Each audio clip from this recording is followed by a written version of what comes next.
We know that Jacob now, from chapter 28, is confessing God as his God. Before, he had always confessed God as your God in chapter 27. But in the last part, after experiencing the vision of Jacob's ladder, which we said the ladder represented Christ, now Jacob, I believe, has a relationship with God.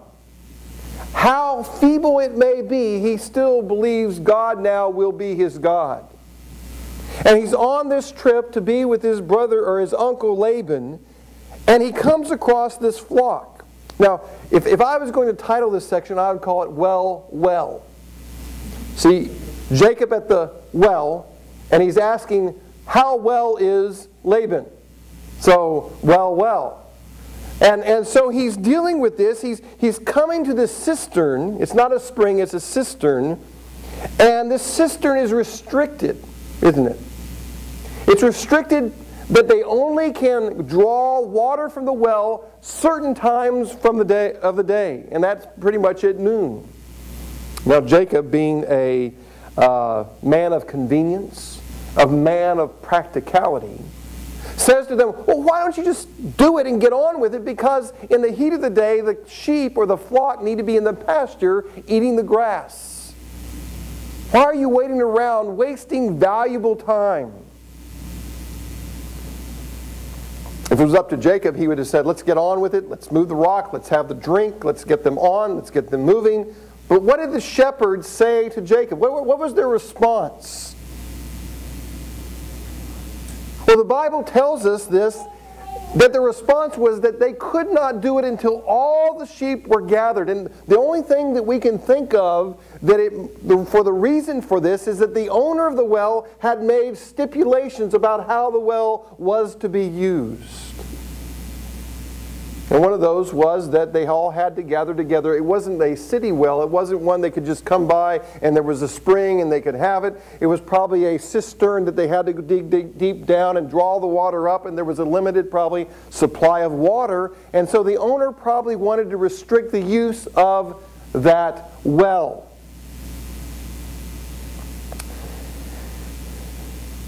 But Jacob was a man of convenience. He wanted to do it now.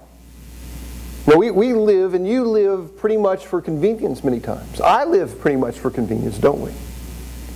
And see, Jacob was not willing to follow the instructions, so to speak, because we see later on what he did when he met Rachel. He just basically moved the rock himself and watered the flock in contrary to the demands and the right of the owner, pretty much as expressed by the shepherds. See, we live in a world that is built on fast food. Golden Arches, Taco Bell. In fact, I have a friend of mine who supplied or used to supply the cash, the cash registers and the software for Taco Bell, for McDonald's, all of these places all over the United States. He supplied this program, and I tell you, when he went to a restaurant or a fast food restaurant, he would time them 3 minutes and 50 seconds. If they didn't serve him in 3 minutes and 50 seconds, he was out of there. He was upset. He would let the manager know that they had failed to meet their quota because he knew how long they should have the food to him. We are people of convenience. We have dishwashers. We have washers and dryers, washers and dryers. My mom was from the East, and she said wash, and my dad always corrected her and said wash. So we had washer and dryers. But we live as a convenience, and we're willing to cut corners in order to get what we want. And I think Jacob was thinking about that. That was part of his character. And then all of a sudden you have this lady, all of a sudden out of nowhere, this lady comes up, this Rachel, who is his cousin, comes up, and he breaks the rules, and basically he goes over, and the first thing he does, and contrary to custom, is he moves the rock, he waters them, and he kisses her, and then he introduces himself. In that culture, the basic custom was first you introduce yourself, or first, then you would water, and then you would greet someone with a kiss. Now, this is not romantic kiss at this point, but there is romance here. As I said, these were kissing cousins. But But they get this in the wrong order. And so there's a divine appointment. It is not by accident that Jacob meets Rachel. It's not by accident that you meet the people that you meet every single day. We had a thing we had an idea that I communicated in Evangelism Explosion, that when we went out, we would always look for divine appointments. We had questionnaires. We could go door to door. We would go visit the people who had visited us. And our goal was to share the gospel of Christ. And if one place wasn't accepting of it, we would go to another place. Or we would go to the washateria. Or we would go to the mall. Or we would go to places that make great fishing holes. And we would look for people willing to listen about the gospel, because we believed with all of our heart that there are divine appointments every single day.